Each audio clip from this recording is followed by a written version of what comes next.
Et puis on va parler maintenant d'un fait rare en France. De magnifiques aurores boréales ont été observées la nuit dernière.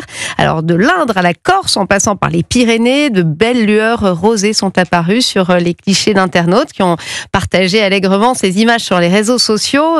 Manifestement, ma chère Louise Salé, bonsoir. Bonsoir. Toutes les conditions étaient réunies pour observer ce phénomène assez inédit en France quand même. Oui. Plutôt rare en tout cas. Absolument, ces belles couleurs violettes sont visibles aujourd'hui grâce à un ciel dégagé, des nuits longues et surtout une intense activité solaire.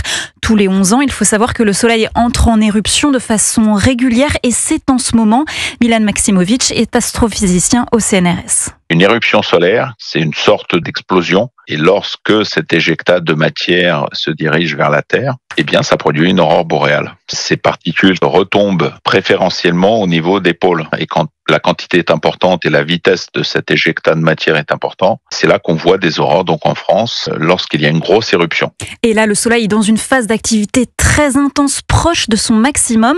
Il faut donc s'attendre à voir d'autres aurores. Il est prévu que ce maximum arrive entre la deuxième moitié de 2025 et puis la première moitié de 2026. Et un bon moyen de voir des aurores en France, c'est de prendre son téléphone portable et de faire une petite photo de quelques secondes de pause. Et là, on voit apparaître l'aurore beaucoup mieux sur son téléphone portable.